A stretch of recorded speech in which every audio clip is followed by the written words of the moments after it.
Well, hello, and welcome to another mini trauma recovery talk. Today, we are going to talk about the trauma and abandonment. How does that cultivate abandonment issues, right? So let's dive into it today.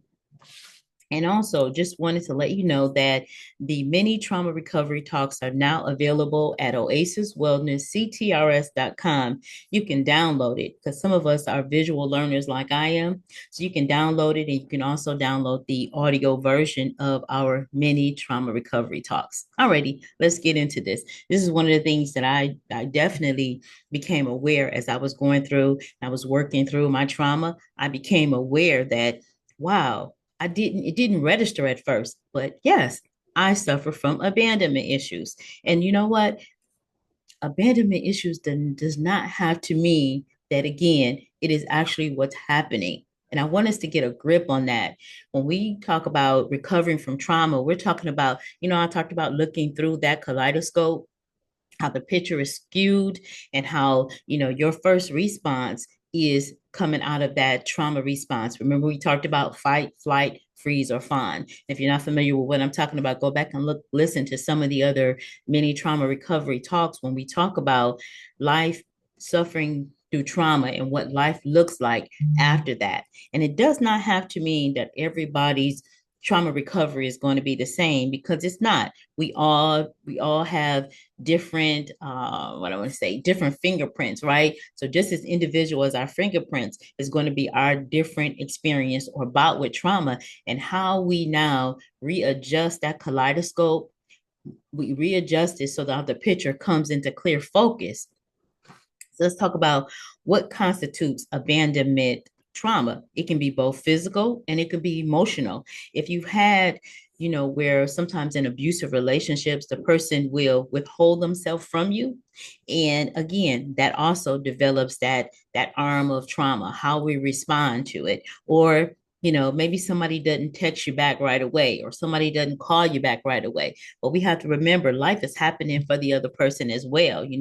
But when we've suffered trauma, our first response is, this is happening again, right? Somebody is abandoning me. Somebody is leaving me. I'm being left alone again. So again, that's a trigger. And we talked about trigger responses as well. But the thing of it is, and our polarizing message here is about becoming aware.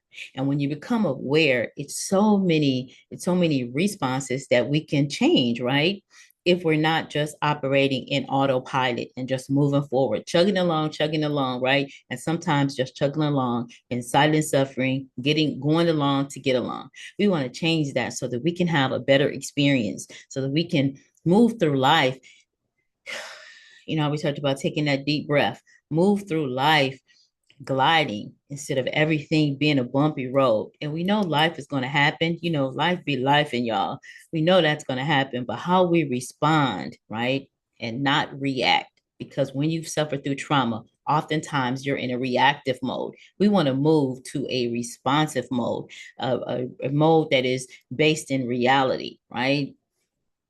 So we want to talk about, sometimes our early childhood experiences. Oftentimes we don't understand how, Erickson, he talks about it in his stages of psychosocial development. He talks about what happens as a child. I don't know, in some households, they say, let the baby cry, right? We have to go back and think about that, because if a baby is crying, and we're not talking about a 2-year-old having a temper tantrum, we're talking about a baby crying in a crib. Baby is helpless, and the baby is asking, or that's how they communicate. They need something. Are they dry? Are they fed? Is something hurting them? This is the only way that they can communicate that. And in Erickson's theory of psychosocial development, he talks about what happens when a baby is not attended to. They start to understand, or they start to develop in their brain that, this is life is not safe, right? Or I'm not going to get what I need. So let's go down this list, right? This is supposed to be a mini, and I'm going into a whole podcast.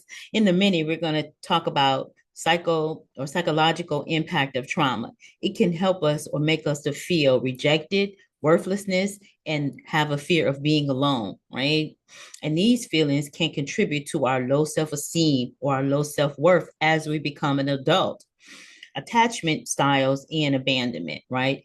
Okay, insecurities can form, and we talked about that a little bit, but insecurities can form, and they can form in the style of anxiousness, avoidance, or disorganized or being disorganized. All of these are ways that insecurities show up in us. Sometimes people hoard, they have to have everything around them, or blocking themselves in, and loving to be in small spaces, insecurity or feeling unsafe, putting your always having to have your back away from the door so you're looking out and not you can keep an eye on everything, or you're becoming hyper vigilance, right? Or you're becoming hyper vigilant and you have trust issues, right? Trauma and abandonment can make you feel like you can't trust anyone, right? You have trust issues. You think everything is about somebody leaving or about disappointment, and you make decisions based off of somebody leaving or based off of disappointments. Now think about that in a relationship, how much of a heavy weight that is on your partner, that they have to totally kind of walk through life on eggshells, thinking that or trying to get ahead of what you're going to think if something happens that's in the normal, is something that could happen, or a person can be late to call or late to show up at an appointment, but we always go over to the negative side, that is something wrong, and that's always the message. But when we become aware that that's how we operate, then we can do something different. We can change that. What about emotional dysregulation? Okay, trauma can lead you to an inability to manage those emotions, often resulting in, again, anxiety, depression, and anger. Triggers can cause emotional flashbacks to when you felt abandoned, right? The impact on our self-image, the way abandonment impacts a person's self-image and sense of value, right? It can definitely make you feel like you're not worth it, or that you don't deserve the very best. A lot of people that have suffered through trauma feel like, and it's automatically programmed into us to now feel like we're not worthy of the best. And also our self-talk. I've heard people say things about themselves, and it makes me cringe because I know what it's doing and how it's programming your brain to hear yourself talk negative about yourself. So negative self-talk, internalizing blame associated with feelings of abandonment. We can blame ourselves. That blame, shame, guilt, all of these are signs and symptoms of that you suffer from abandonment issues. And once we know that, we can change it, right? When we know it, we can become aware, then we can do something about it, right? Our behavioral patterns when we suffer abandonment issues can be avoidance of intimacy or vulnerability because we're protecting ourselves from potential abandonment. Let's just sit with that for a minute.